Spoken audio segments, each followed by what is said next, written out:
Tout le monde connaît le jeu des serpents et échelles. Bien, la classe moyenne, elle se promène sur un jeu de serpents et d'échelles.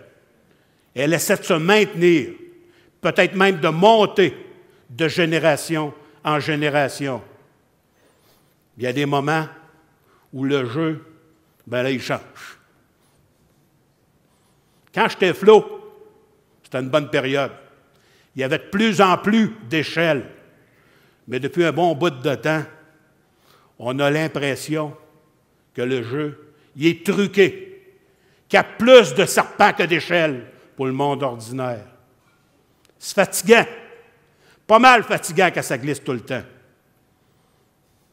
Alors, regardons ensemble ce tableau-là pour mieux comprendre l'évolution des inégalités aux États-Unis.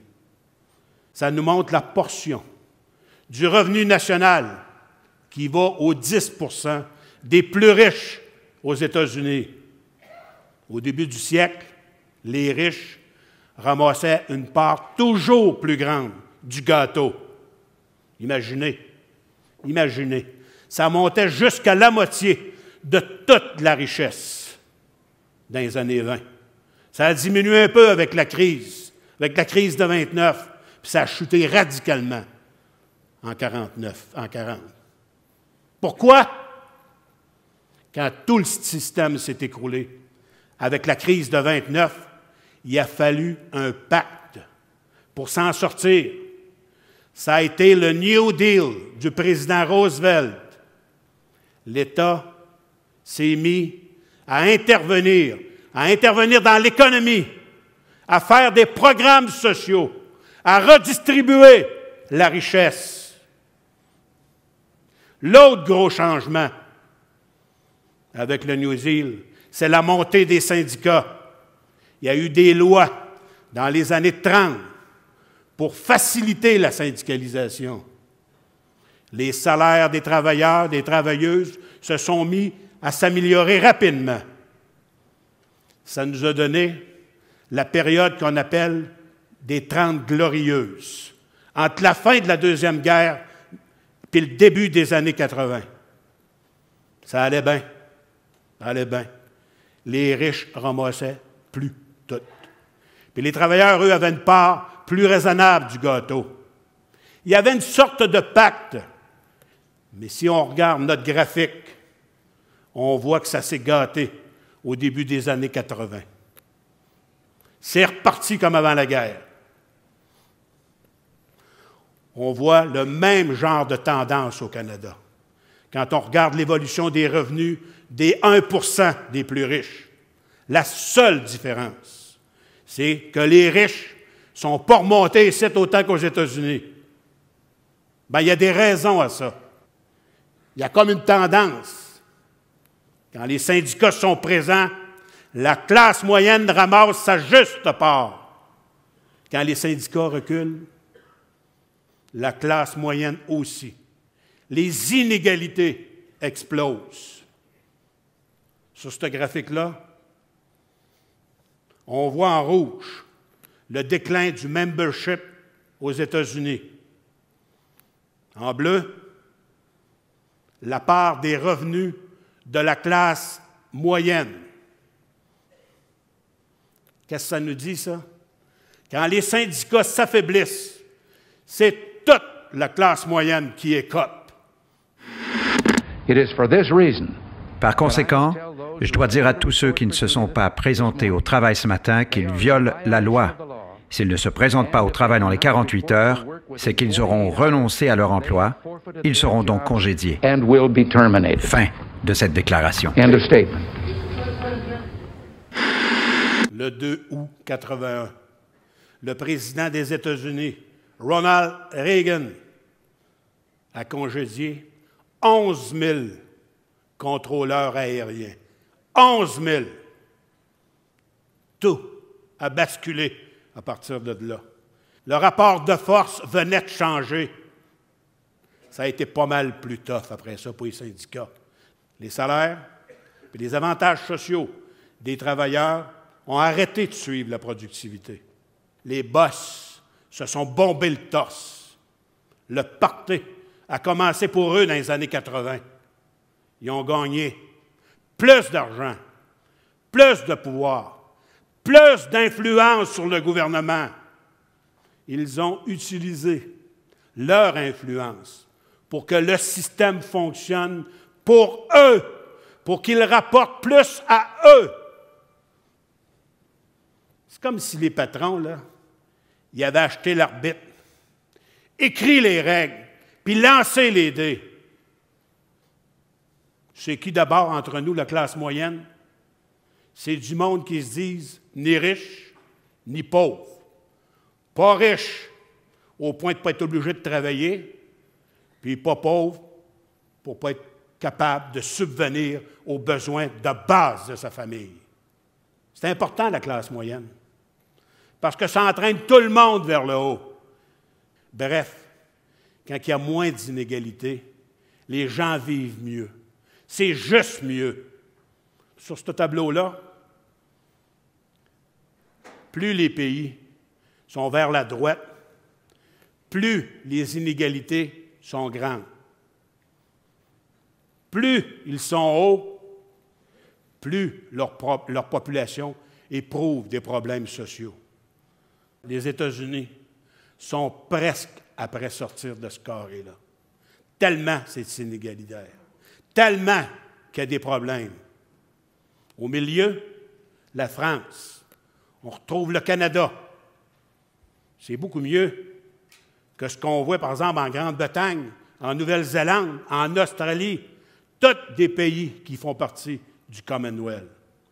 En bas à gauche, on peut voir les champions de l'égalité, les pays scandinaves, la Suède, la Finlande, le Danemark, puis en bas, le Japon. Je ne sais pas pour vous. Mais pour moi, c'est clair.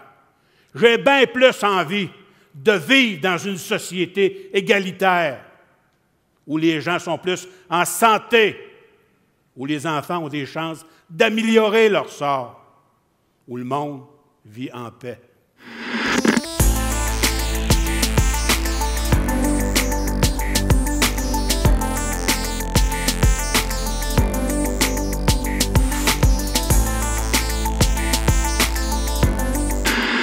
Parlons-en de notre pouvoir d'achat. C'est une vraie bataille politique depuis 40 ans. Comme les salaires suivent peu, la classe moyenne n'arrive plus à suivre le rythme de la consommation. Donc, elle s'endette. Beaucoup. On dit même qu'elle est surendettée.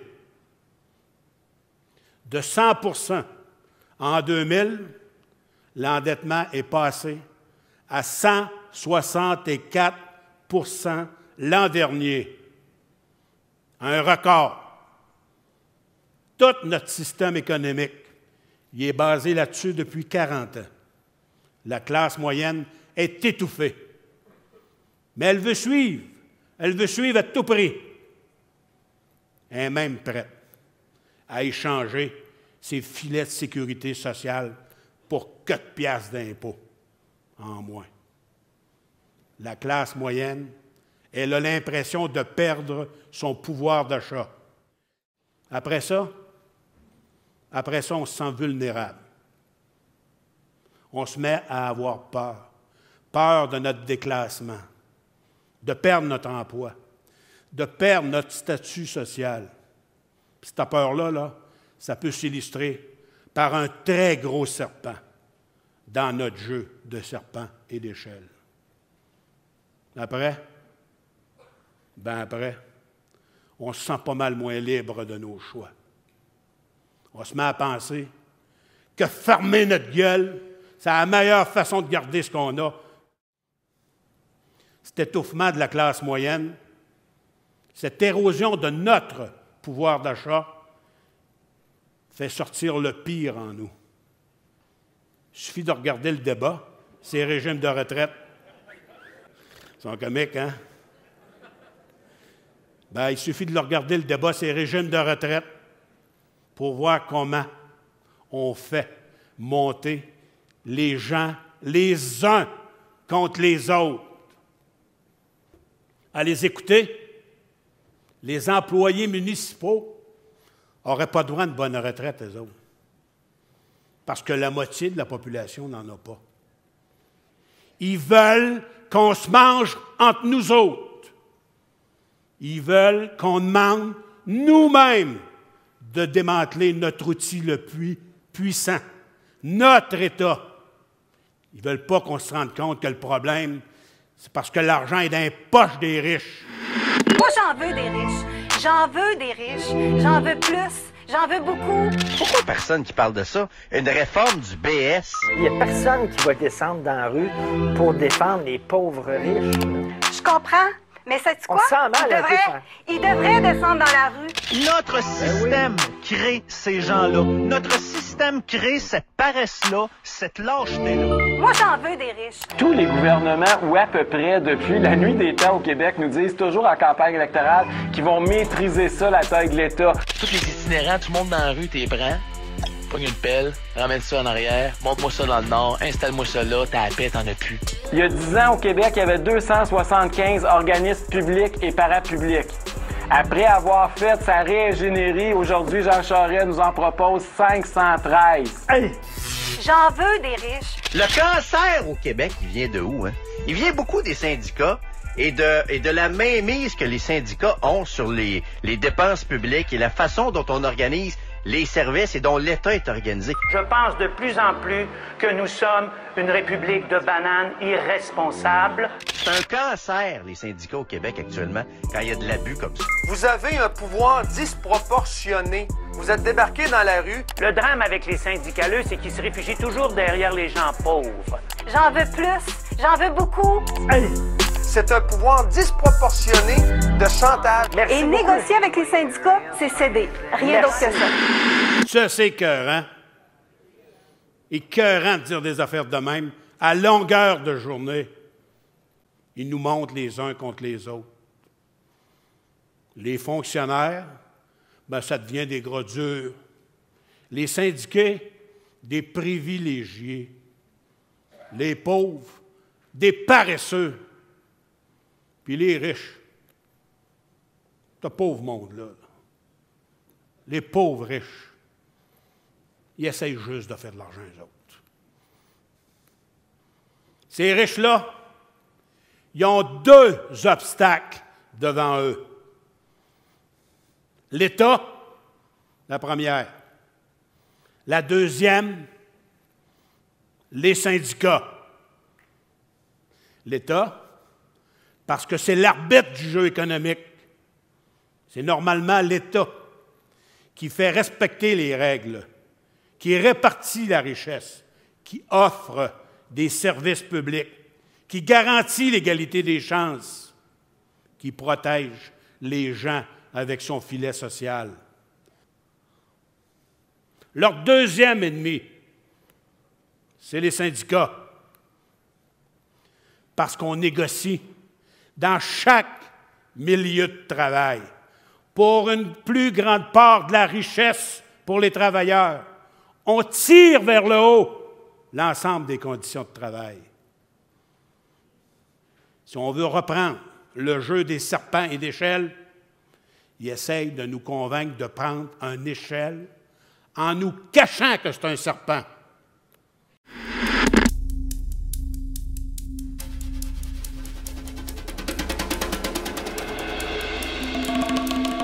I congratulate you for speaking out on behalf of ordinary working people and their families.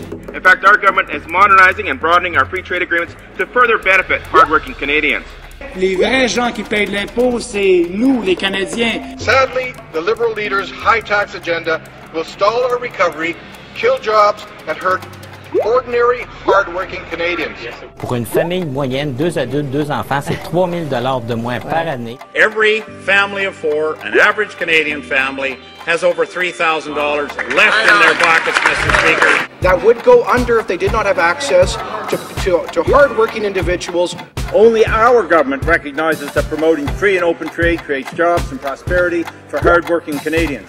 And celebrate what makes us great, our generosity, hard work. Speaker, the Liberals continue to show how out of touch they are with the average Canadian, particularly the Canadian farmer. And I'd like to thank this member for his strong support in standing up for hard-working Canadians and victims of crime. On n'entend jamais parler de la majorité silencieuse.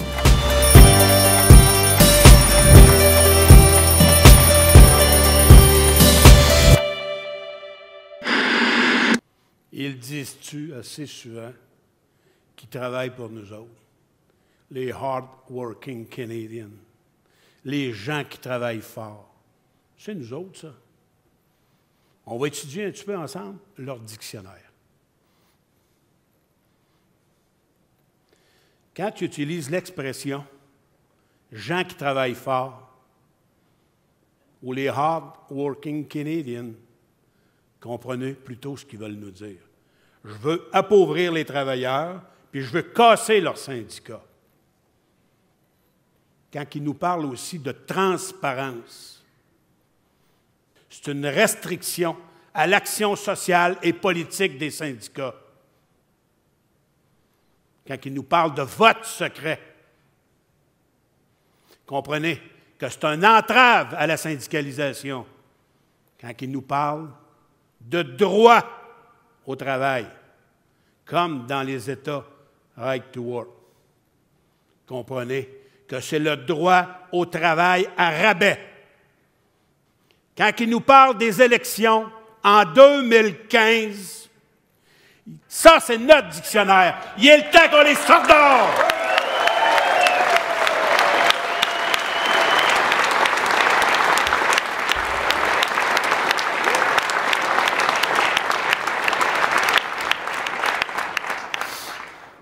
La droite conservatrice a construit des mythes qu'on doit absolument démolir.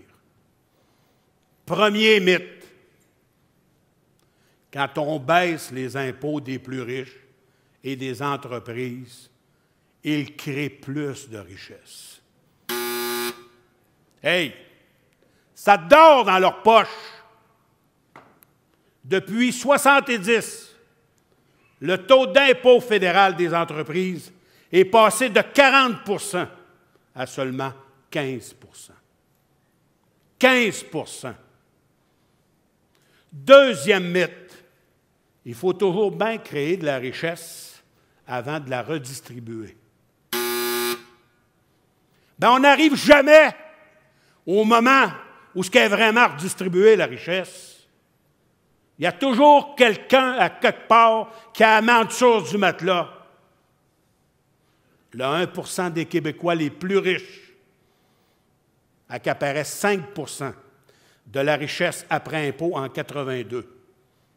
Aujourd'hui, c'est plus de 8 %. Troisième mythe, il faut à tout prix se dépêcher de payer la dette et les déficits. Ça presse. On ne met jamais dans l'équation les actifs qu'on a, tels Hydro-Québec.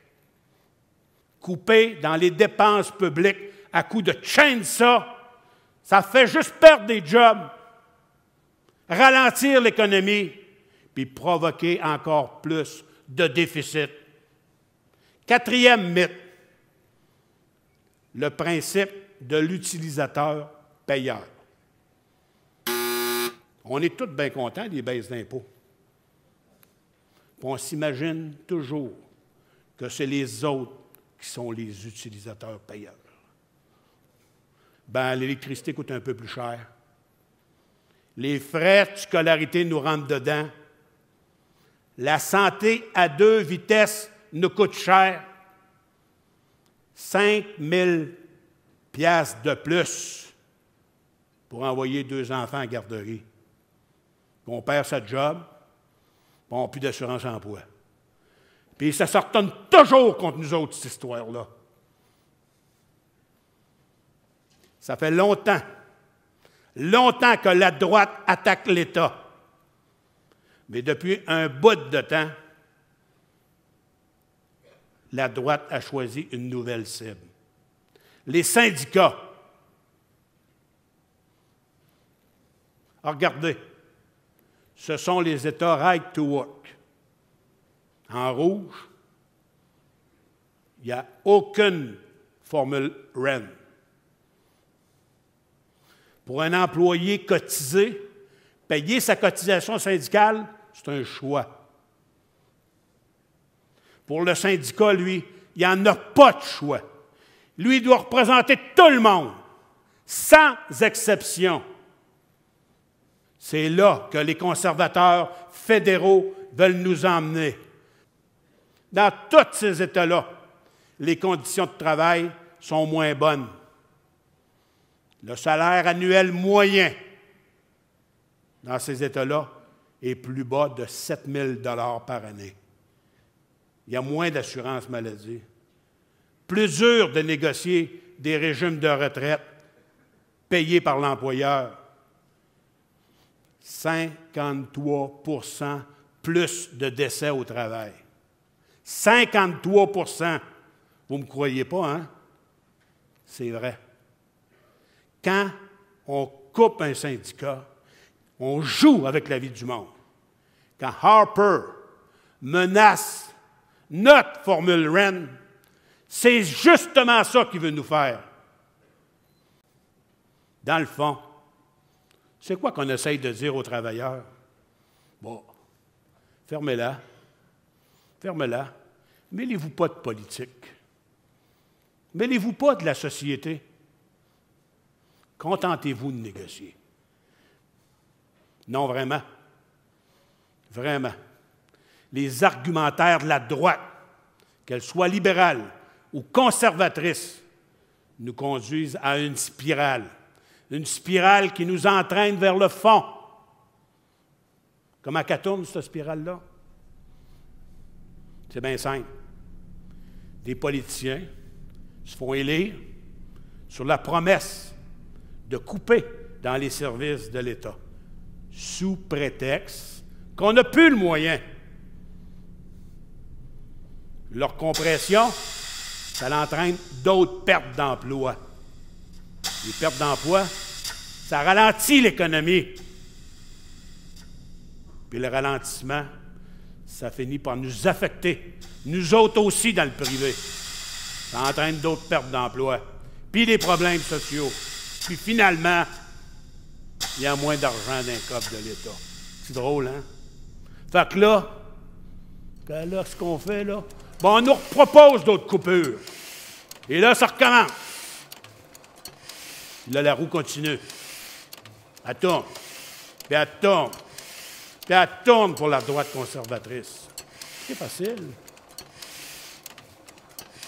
Pendant que ça tourne, c'est nous autres. Nous autres, la classe moyenne, qui paye. Qui paye en perte de job, en perte de service, puis qui paye en privatisation, et qui paye en tarification.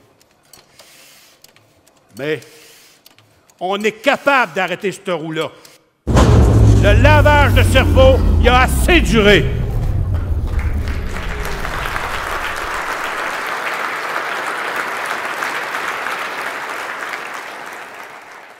Le débat sur les impôts, ça remet en question le rôle même de l'État. Si pour quelques centaines de piastres de plus dans nos poches, on doit laisser aller notre système de santé, nos congés parentaux, nos bonnes garderies, nos bonnes écoles, puis renoncer à des bonnes jobs. Me semble que le choix n'est pas dur à faire, non? Ça, c'est un choix de société. C'est justement ça. La droite conservatrice veut nous faire croire qu'on n'a plus de choix. Plus le choix de couper dans nos services. Ils veulent nous forcer à faire leur choix de société à eux. Le choix des riches, le choix des puissants, le choix d'aspirer l'argent par en haut, le choix d'écraser le monde du milieu puis d'en bas. Bien, on a un petit message pour eux autres. La droite conservatrice, libérale, puis ces marionnettes des médias, d'envie, Dans la vie, on a toujours le choix. Puis nous autres, ensemble, on va faire le choix de la classe moyenne.